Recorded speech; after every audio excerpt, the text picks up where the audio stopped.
สบายดีพี่พีเอฟซีมาทุกคนเด้อยินดีต้อนรับเข้าสู่ช่องแม่น้องปานลองสานเนาะมื้อนี้แม่น้องปานเลิกโรงเรียนมาเนาะเลิกการมาก็เลยว่ามาเห็นเพิ่นนี่ปูทางเสียทางอย่างเข้าในบ้านเฮาละเด้อนี่เพิ่นเฮ็ดมาได้หลายมือหลายวันแล้วเนาะแต่มื้อนี้เพิ่นนั่นเอาหินมาลงละเด้อนี่ลงยางลงหินแล้วเดี๋ยวแม่น้องปานจะมารีวิวให้เบิ่งเนาะว่าขีดจากหน้าทางเนี่ยเนาะทางหลวงตัวนี้นะเส้นทางหลวงตัวนี้เข้าไปฮอดบ้านเฮาเนาะว่าเพิ่นปูฮอดใส่ละเดี๋ยวแม่น้องปานที่พาเข้าไปเบิ้งเด้อไปเบิ้งนำกันเนาะทุกคนเนาะไปทำส้มนำกันแม่น้องปานที่พาขี่รถเข้าไปไหนเลยนี่เป็นปูหินแล้วเอาไปขี่ไปเลยเนาะสลองทางมาอีกปูได้เครื่องนึงเพื่อจะให้ไปที่หลักไฟเนาะขี่เลยสลองทางไม่เนาะขี่เข้าไปฮอนในบ้านเลย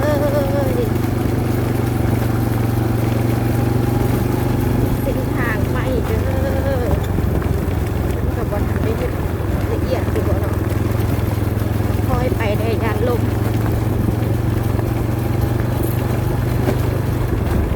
นี่ทางเข้าในบ้านเด้อปูอย่างแล้วแต่เพิ่นก็ได้เฮ็ดอันไปทุกเส้นทางเลยเด้อแถววันน้ำเงินแม่น้องป่านมันยังเป็นทางดำยังเป็นทางแดงอยู่แต่ว่าทางนี้เป็นปูเลยหีดมันยังบนทันแน่นเนาะมันก็หา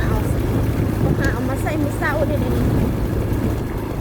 ตอนนั้นแม่น้องป่านไปการมือเศร้านี่ยังบนทันได้ปูแต่ตอนนี้ปูแล้วเป็นลงยากเอาหินมาใส่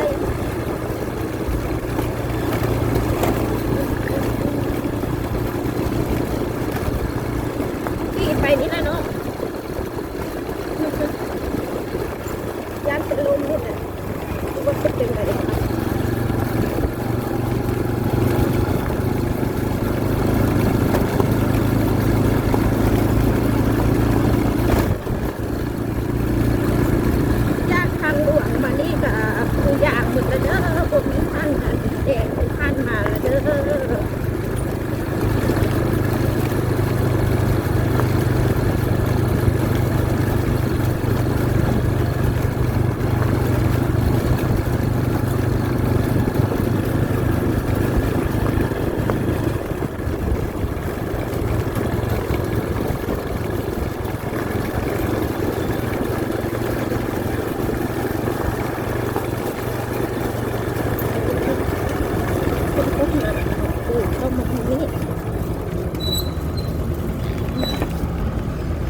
ไม่ใช่เอาหินมาทอกเส้นนิติบอกเบิ่งนี้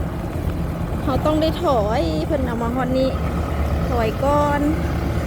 ฉันจะต้องถอยโอ้ย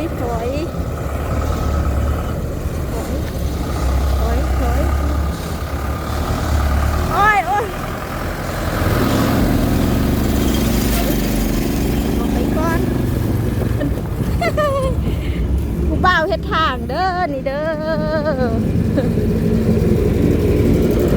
เป็นเอามาฮอดแต่นี้เนาะทุกคนตอนนี้ไปอย่างเด้ออย่างผ่านได้ยังผ่านได้ปูเนาะคนก็ค่อยเฮ็ดไปเนาะ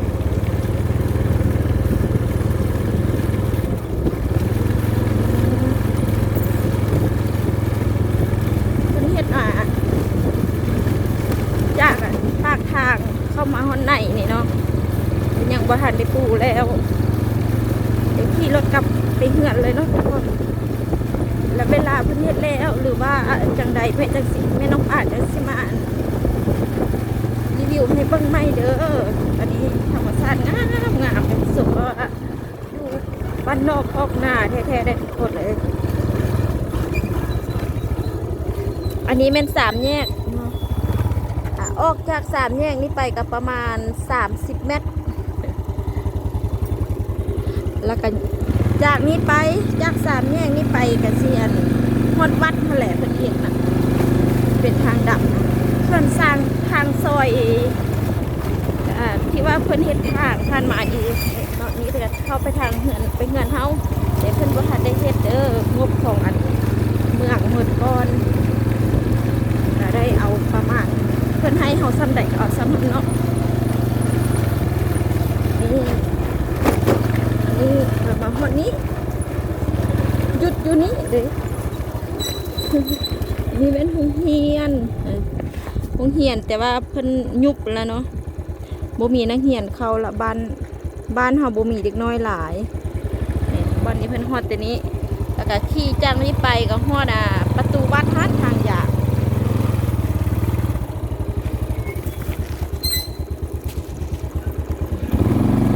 อันนี้ก็ขี่ไปสิฮอดเฮือนเฮาพุ่นแหละบัดนี้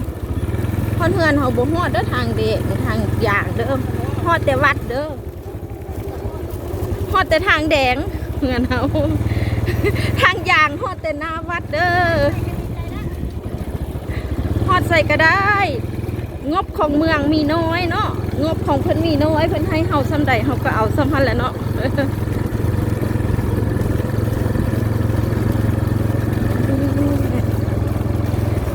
ออกจากนี้ไปก็จะฮอดเฮือนเฮาเด้ทางยางเพิ่นฮอดนี้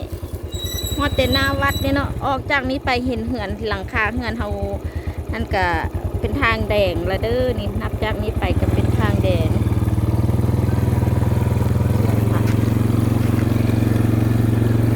นี่ทางแดงแล้ว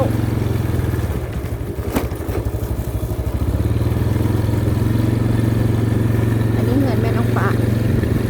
อยู่เงินหลังนี้แหละหลังเก่าๆคาดๆนี่เงินหลังนี้สร้างมาได้50 กว่าปีแล้วเด้อนี่เป็นทางแดงเด้อ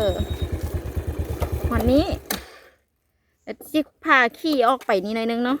เพื่อว่าให้เห็นว่าทางออกบ้านเขามันจะประมาณนี้แหละขี่ไปเรื่อยๆเนาะ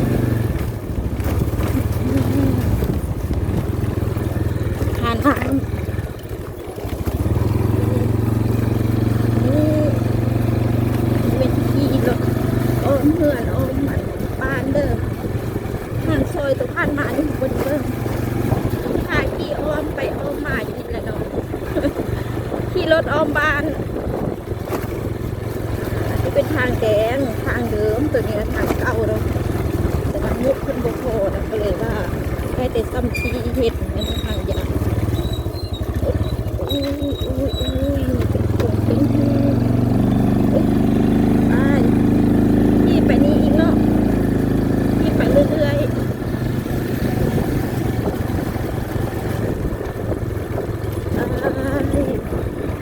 ที่เอารถออมบ้านให้เบิ่งเด้อ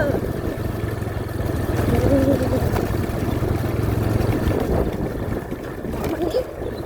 ออกจากนี้ไปเป็นทางแดงแล้วอันนี้ก็สุดอยู่หันนอกบ้านนะก็จะเห็นทางกับอันนั้นทางไปตัดแต่เก้าอันนี้เป็นทางเดิมเด้อทางตัวนี้เส้นนี้มันจะออกไปหาเส้นทางหลวงเส้นทางหลักทางไปคอนวัดหรือว่าทางล่องซานเด้อตัวนี้เด้อแต่เดี๋ยวนี้เป็นทางไปให้ไปนาแล้วแล้วก็ไปซอยนี้เนาะซอยนี้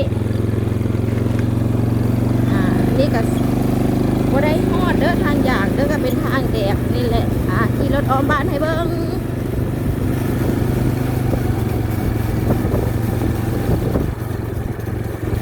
ทางเป็นขุมเป็นลุกงบบ่พอเด้อทุกคนงบบ่พอก็เลยว่าได้ซ้ำนี้เนาะซ้ำที่เห็นนั่นแหละทางยาง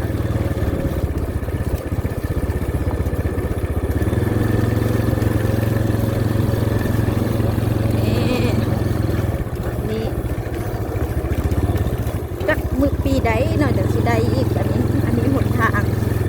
มันจะเป็นทางในบ้านเขานี่แหละจะเป็นทางซอยเกิดออกไป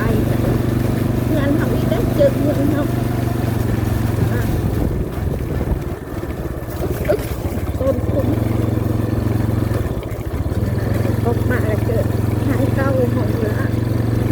มาแบบไอ้เงื่อนแบบนี้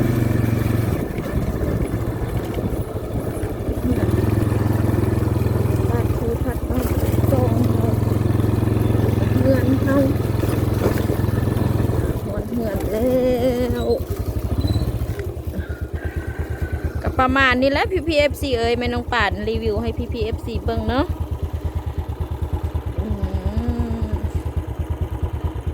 รรมชาติงามงามเด้อ่านโอเคได้พี่พีเอฟซีเด้อสำหรับคลิปนี้แม่น้องป่านก็จะได้ขอจบคลิปลงเพียงเท่านี้เนาะแล้วเจอกันใหม่คลิปหน้าเด้อบ๊ายบาย